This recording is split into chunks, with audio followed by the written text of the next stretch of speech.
तो welcome class, मेरा नाम भूपेंद्र है। लास्ट ये हमारी क्लास है सेकंड क्लास, ठीक है। तो यहाँ पे लिख लेते हैं class number second, modern history class है ये हमारी। और इसमें हम बात करेंगे decline of Mughal empire. Last class में हमने देखा था कि मुगल एम्पायर औरंगजेब के बाद कब तक चलता है, कैसे चलता है, ठीक है। हमने ये देखा था कि लास्ट में जब बहादुर शाह आता है, बहादुर शाह के बाद जहांगीर शाह आता है, इन दो राजाओं को कवर कर चुके थे। लास्ट जो टॉपिक हमने जहाँ पर छोड़ी थी क्लास वो थी फर्रुखशियार तक। फर्रुखशियार कैसे राजा बनता है, वहाँ पर हमने क्लास ख़त्म की थी। एक बार दोबारा से मैं रिकैप कर देता हूँ, जो फर्रुखशियार है ये राजा कैसे बनता है। तो यहाँ पे लिख लेते हैं फर्रुखशियार को।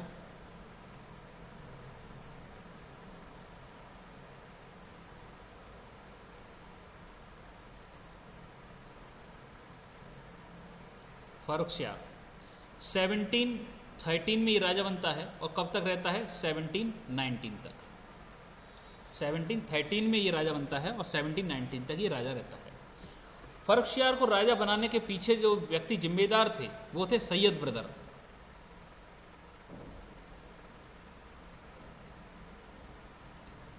सैयद ब्रदर कौन थे, यानी दो भाई थे जिन्हें हम सैयद ब्रदर बोलते हैं, जिनका नाम क्या था।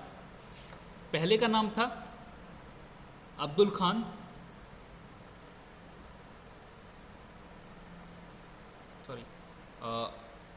अब्दुल्ला खान, और दूसरे का नाम था हुसैन अली।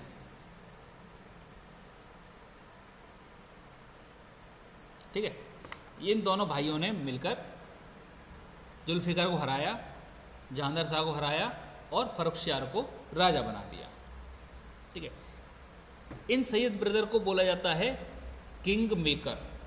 जो किंग मेकर वाला जो कॉन्सेप्ट है ना, किंग मेकर के हम राजा नहीं हैं, हम किंग मेकर हैं, वो इनके दिन है, also known as king maker.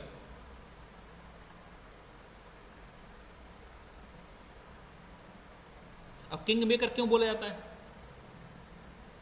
पहली बात तो इन्होंने फर्रुखशियार को राजा बनाया, और भी इन्होंने दो राजा और बनाए, खुद पावर में रहे लेकिन राजा दूसरों को बनाते रहे, तो इन्हें बोला जाता है किंग मेकर। ठीक है,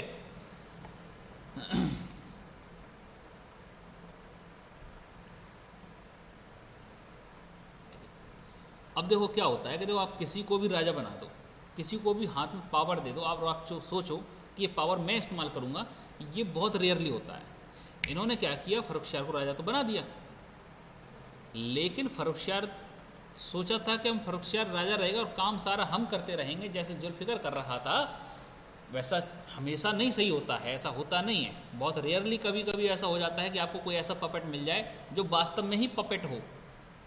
ठीक है, नहीं तो यूजुअली जब कमज़ोर व्यक्ति के पास भी अगर पावर आती है तो उसका इस्तेमाल करने की ललक अपने आप जाग जाती है, वो भी कोशिश करता है कि हम इसको इस्तेमाल कर लें कैसे भी।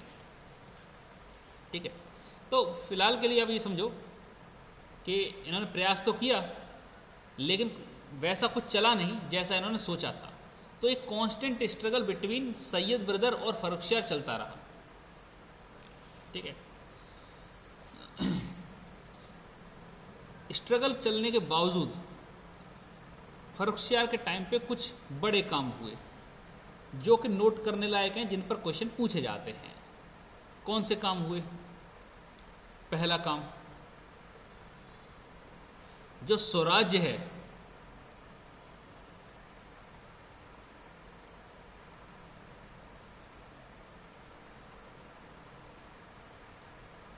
स्वराज्य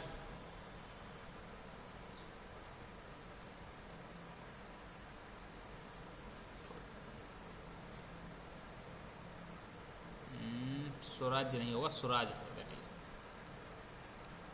ठीक, देखो जो स्वराज की मांग मराठाज कर रहे थे, अब इस चीज़ को समझना कब मैंने क्यों काट दिया स्वराज्य को।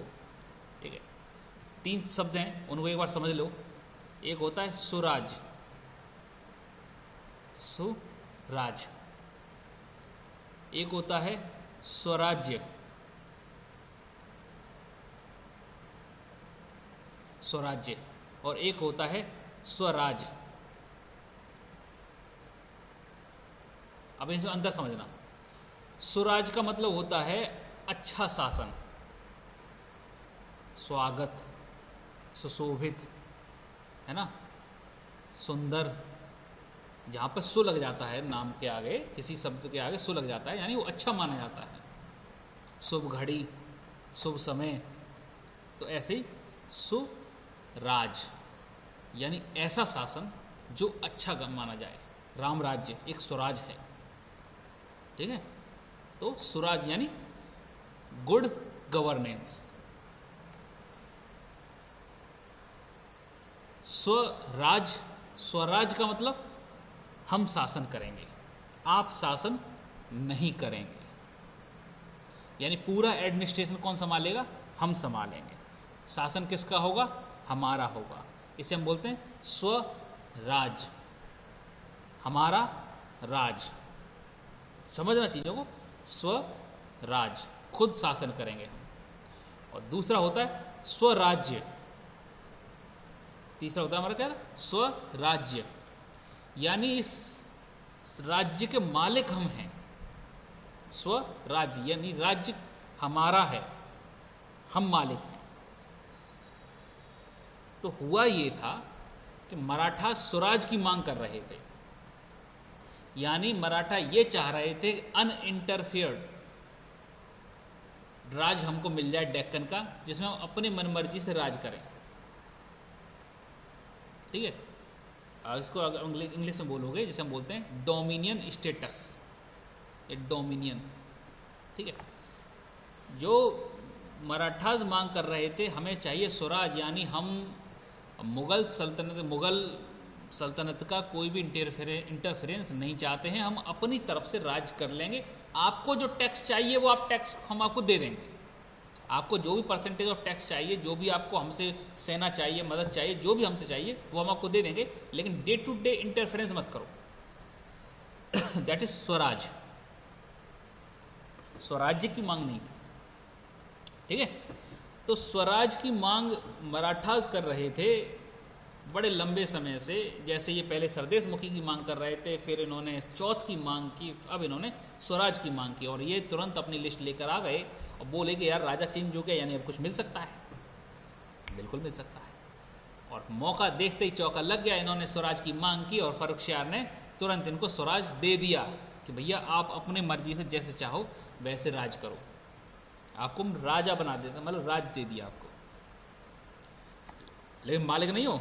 ध्यान रखना, दोनों में अंतर है। आपको राज करने के लिए दिया है वो एरिया, आप उसके मालिक नहीं हो।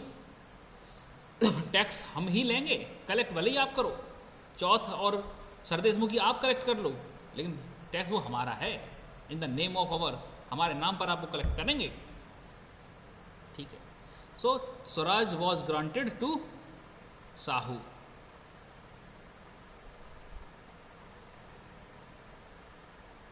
ठीक है, साहू को दे दिया भैया।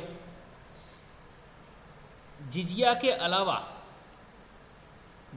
अलावा जो और भी टैक्स जो पिलग्रिम पे लगते थे, यात्रा पर, तीर्थ यात्राओं पे लगते थे, पिलग्रिम टैक्सेस,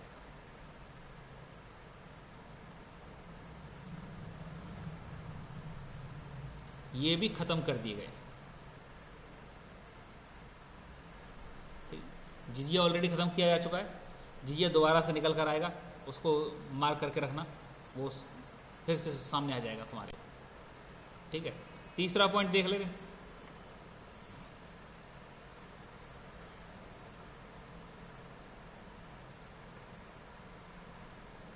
ठीक, हाँ, टॉलरेंट पॉलिसी।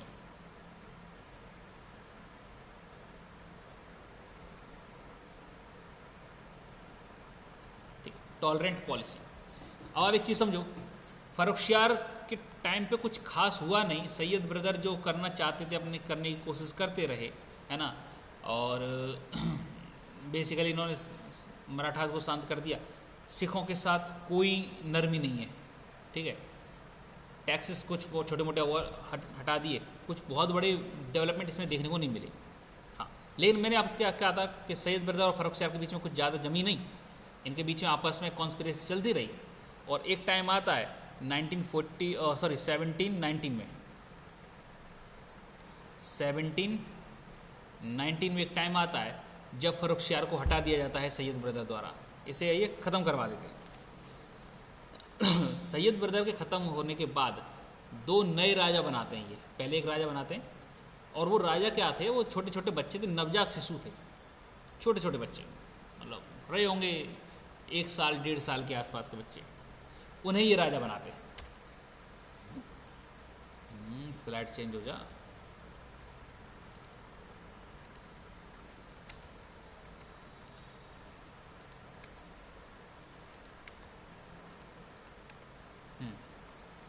ठीक, तो 19 सॉरी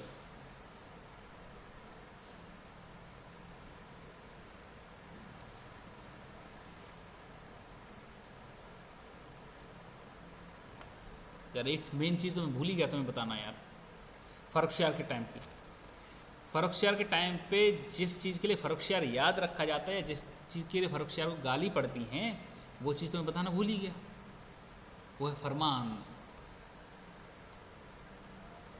FARMAN।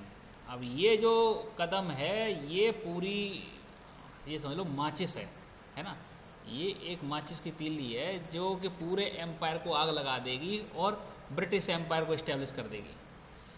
इसने क्या किया, फर्रुखशियार ने 1719 में एक फरमान इशू किया, फरमान एक तरीके से आदेश, ठीक है, किसके लिए, अपने प्रजा के लिए और अपने वर्कर्स के लिए, या जो भी इसके सबऑर्डिनेट राजा थे उनके लिए। फरमान इशू ये किया कि जो ईस्ट इंडिया कंपनी है, क्या इशू किया इसने बोला कि सर जो ईस्ट इंडिया कंपनी है ये ट्रेड करेगी बंगाल में। कहाँ ट्रेड करेगी, बंगाल में,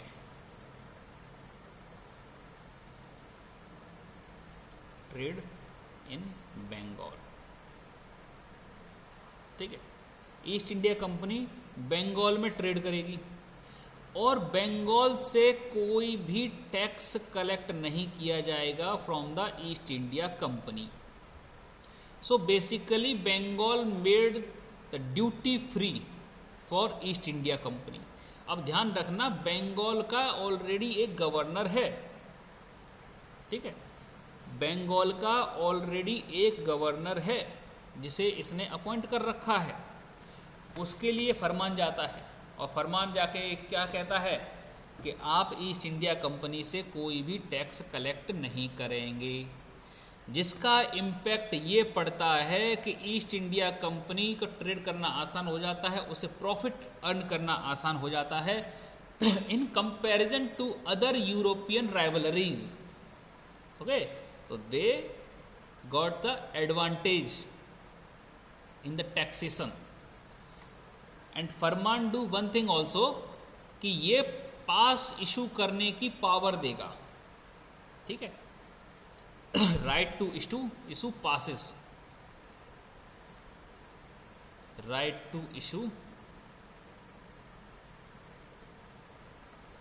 पास, जिसे हम बोलेंगे दस्तक। तो एक और पावर देता है फरमान ये किसे, ईस्ट इंडिया कंपनी को, कि आप दस्तक इशू कर सकते हो और उस पास को, उस दस्तक को दिखाकर आपके जो भी ट्रेड्स है, जो भी शिप हैं, उनसे टैक्स नहीं लिया जाएगा। फरमान बेसिकली एक रिटन ऑर्डर हो गया सबको बताने के लिए कि ईस्ट इंडिया कंपनी से टैक्स नहीं लिया जाएगा, लेकिन ईस्ट इंडिया कंपनी कैसे बताएगी कि हमारा कौन सा शिप है।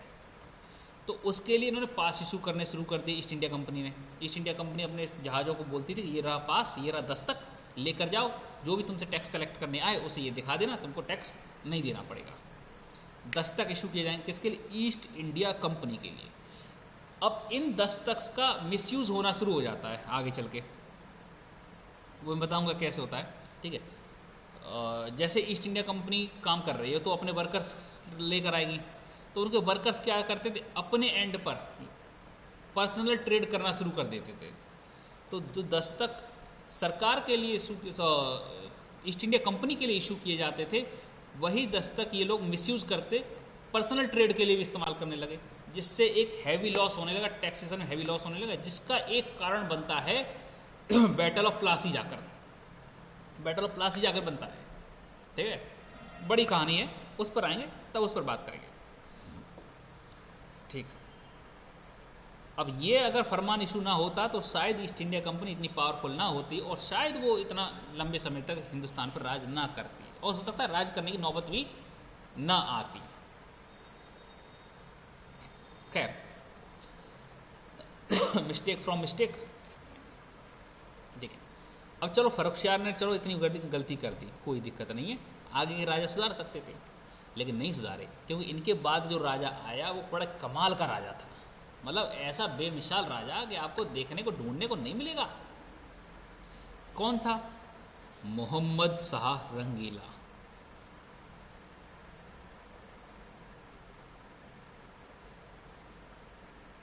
मोहम्मद शाह, इसका एक फेमस नाम है रंगीला, ठीक है, मोहम्मद शाह रंगीला, नाम इसका मोहम्मद शाही है, हरकतें की वजह से इसको नाम दे दिया गया रंगीला, ठीक है। कब आता है? 1719 में। कब तक रहता है? 1748 तक, ठीक। कौन लेकर आता है इसे? सैयद ब्रदर नहीं लेकर आते, ध्यान रखना, सैयद ब्रदर इसको लेकर नहीं आते हैं। कौन लेकर आते हैं? बहुत पावरफुल नोबल हुए हैं, बहुत बड़े अधिकारी, ताकतवर अधिकारी हुए हैं, जिन्हें हम बोलते हैं निज़ाम उल मुल्क। क्या बोलेंगे हम उन्हें? निज़ाम उल मुल्क, ठीक है, क्या बोलेंगे? निज़ाम उल मुल्क। तो निज़ाम उल मुल्क बड़े पावरफुल नोबल हुए, ये मोहम्मद शाह रंगीला को लेकर आते हैं और राजा बनाते हैं। अब क्योंकि सैयद ब्रदर्स की पावर कम हो चुकी है, तो और क्योंकि सैयद ब्रदर पर देशद्रोह के आरोप लग चुके हैं, तो 1720, कब? 1720 में सैयद ब्रदर्स को एलिमिनेट कर दिया जाता है, खत्म कर दिया जाता है। सैयद ब्रदर वर एलिमिनेटेड,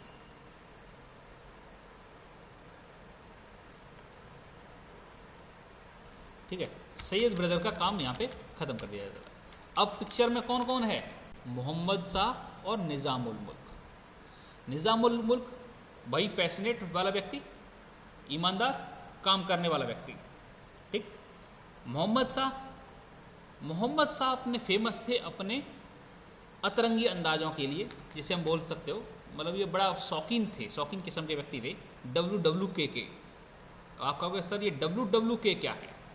हमने WWE सुना है, WWF सुना है, WWK क्या है? तो बच्चे WWK क्या है? ये है हमारी वाइन, वेमेन और कथक।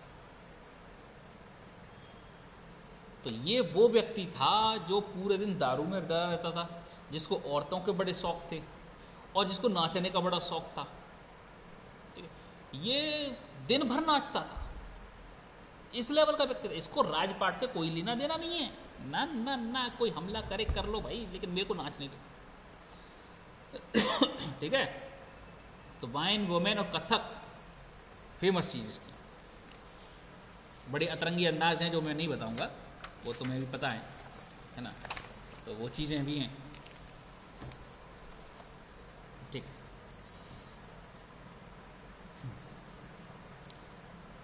इसको राजपाट से कोई लेना देना नहीं है, पूरा राजपाट कौन चला रहा है? निज़ाम उल मुल्क साहब चला रहे हैं, ठीक है। होता ये है कि निज़ाम उल मुल्क पूरी पावर्स का इस्तेमाल करते हैं, बेसिकली वजीर बना दिए जाते हैं, ध्यान रखना, जिसे जो भी राजा बनाता है ना, उस व्यक्ति को फिर लास्ट में जाके वजीर बना दिया जाता है। अब क्योंकि ये अपनी पूरी पावर का इस्तेमाल कर रहे थे, पूरा सब संचालन कर रहे थे, निज़ाम उल मुल्क के भी लोगों ने फिर बाद में कान भरने शुरू कर दिए कि भाई ऐसा है कि ये देखो, ये तुमसे बड़ा ये हीरो बन रहा है और तुम यहाँ नाचने में लगे पड़े हो। तो निज़ाम उल मुल्क की फिर आगे चल के इससे क्या नाम है इस बेवकूफ़ का, रंगीला से बनती नहीं है। 1724 में निज़ामुल को अपना बोरिया बिस्तर उठाते हैं और हैदराबाद चले जाते हैं। बोलते हैं कि भाई तू मर, है ना, मेरे को तेरा वजीर नहीं बनना है, मैं जा रहा हूँ एज ए गवर्नर के तौर पे, मैं अपना डिमोशन कर रहा हूँ और मैं एज ए गवर्नर के तौर पे चला जाता हूँ हैदराबाद। और आगे चल के हैदराबाद में निज़ाम बन जाते हैं। ठीक है, यानी 1724 में इन्होंने भी छोड़ दिया इसे। अच्छा, यहाँ से शुरू होता है डिक्लाइन और फॉल ऑफ मुगल एम्पायर। अब एक चीज़ समझना, अगर इस पूरी सिनेरियो को समझो तो आप एक चीज़ समझना कि मुगल एम्पायर इतना पावरफुल क्यों हुआ। तो दो चीज़ समझ लो कि इतना पावरफुल क्यों हुआ और फिर इसका डिक्लाइन क्यों होता है। ठीक है, तो राइज ऑफ मुगल्स,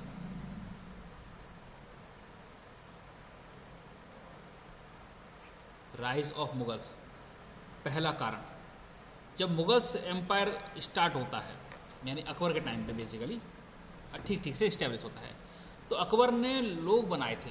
ठीक है, अकबर ने ज़्यादा एरिया नहीं जीते, लेकिन उसने अपने भरोसेमंद लोग बनाए। मराठाओं में अपने भरोसेमंद लोग बनाए, अपने उसने राजपूतों में भरोसेमंद लोग बनाए, और जो रीजन्स हैं वहाँ पर अपने भरोसे के लोग बनाए, यानी ट्रस्ट क्रिएट किया, ट्रस्टेड पीपल्स के साथ काम किया।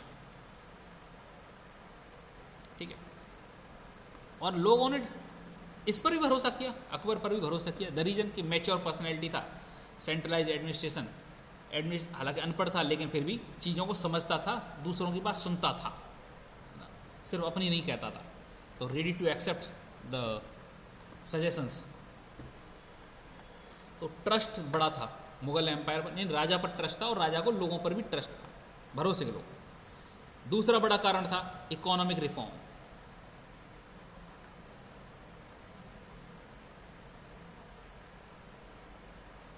इकोनॉमिक रिफॉर्म लेकर आते हैं, टोडरमल साहब लेकर आते हैं, लैंड रिफॉर्म्स लेकर आते हैं, जिससे एक रेवेन्यू जनरेट हुआ, है ना। तो आप इकोनॉमिकली स्ट्रांग हो गए, आपके पास लॉयल फ्रेंड्स हैं, तो आप किसी पर भी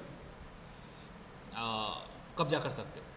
बस दोस्त सच्चे होने चाहिए और पैसा जेब में होना चाहिए, फिर तो आप किसी से भी लड़ जाओ सर, कोई दिक्कत ही नहीं है फिर तो।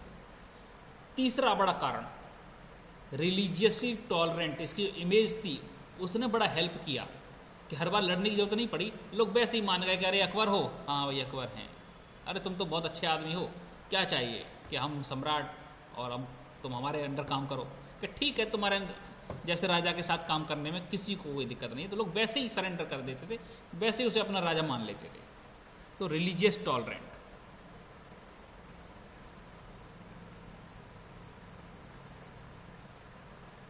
ठीक है, अब आप कहोगे सर रिलीजियस टॉलरेंट का कोई एग्जांपल बताओ, तो शाह ए कुल, सुलह ए कुल करके उसने एक मीटिंग करता था, ठीक है, जिसमें डिफरेंट रिलीजन के जो एक्सपर्ट्स होते थे वो आते थे, चर्चाएं करते थे, ज्ञानधारा बहती थी, ये ठीक है।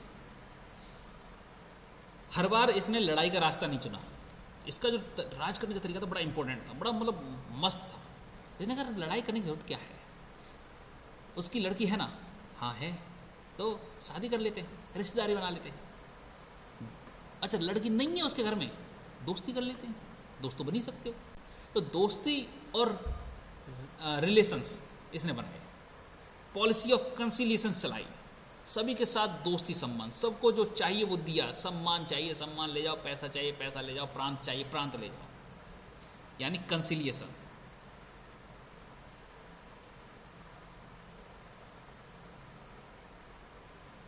पॉलिसी ऑफ कंसिलिएशन, ये 4 मेजर रीजन थे कि मुगल्स इतने पावरफुल हो पाए। अब जो फेज आया, ट्रस्ट नाम की कोई चीज़ है नहीं, आपस में ही राजा को वजीर पे ट्रस्ट नहीं है, वजीर को राजा पे ट्रस्ट नहीं है, तो दूसरे राजाओं पे होगा ट्रस्ट कैसे, तो ट्रस्ट खत्म। इकोनॉमिक रिफॉर्म कर नहीं रहे क्योंकि सब नाचने में लगे पड़े हो, है ना, सब अपने अपने पर्सनल बेनिफिट देखने में लगे पड़े हो, तो इकोनॉमिक रिफॉर्म्स नहीं हो रहे। ठीक है, कंसिलिएशन तुम कर क्या लोगे,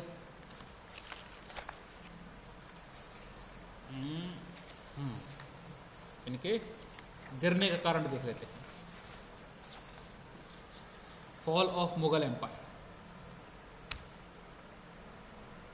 तो राइज देख लिया था, अब देख लेते हैं फॉल ऑफ मुगल एम्पायर।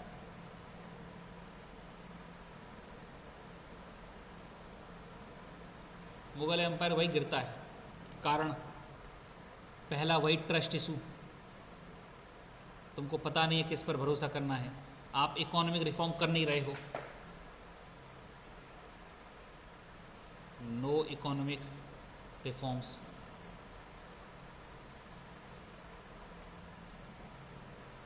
ठीक, पहले जो, अच्छा देखो मुगल्स के टाइम, अकबर के टाइम पे जो राजा हुआ करते थे, है ना, मैंने कहा वो एक दूसरे पर ट्रस्ट करते थे, और क्योंकि मुगल एम्पायर पूरा एक पर्सन ओरिएंटेड रहा है, बहादुर बाबर ले लो, हुमायूं ले लो, अकबर ले लो, औरंगजेब ले लो, बहादुर शाह, ठीक, इन सब की पर्सनैलिटीज के बेसिस पर पूरा एम्पायर चला है। कोई स्ट्रॉन्ग एडमिनिस्ट्रेशन की वजह से नहीं चला, कोई स्ट्रॉन्ग संघ की वजह से नहीं चला, ट्रस्ट की वजह से नहीं चला, कोई कह सकते हो कोई उसकी वजह से नहीं चला, एक पर्सनैलिटी ओरिएंटेड रहा है। और सेंटर पर जब जब भी पर्सनैलिटी आई, हर एम्पायर्स का डिक्लाइन हुआ है। अच्छा, ये सिर्फ मुगल्स के लिए नहीं है, देखो एक चीज़ समझना, ये हर राजा के लिए, जितना इतिहास में देख लोगे, जब जब सेंटर में जब जब जो हेड है, ठीक है, किसी भी चीज़ का जो हेड है वो वीक पर्सनैलिटी का आया, तब तब वो ऑर्गेनाइजेशन, वो देश डिक्लाइन हुआ है। समझ रहे हो? ये बेसिक फैक्ट है। चाहे आप अपनी कोई कंपनी हो, उसमें अगर हेड अगर कमज़ोर है तो पूरी कंपनी कमज़ोर हो जाएगी। अगर कंट्री है, अगर प्राइम मिनिस्टर कमज़ोर है तो पूरी कंट्री कमज़ोर हो जाएगी। समझ गए? अगर घर है आपका और घर में जो सदस्य मुखिया है, अगर वो कमज़ोर पर्सनैलिटी का है तो पूरी फैमिली तबाह हो जाएगी। पर्सनैलिटी मैटर करती है। और तुम WWK वाले से क्या पर्सनैलिटी की उम्मीद करोगे?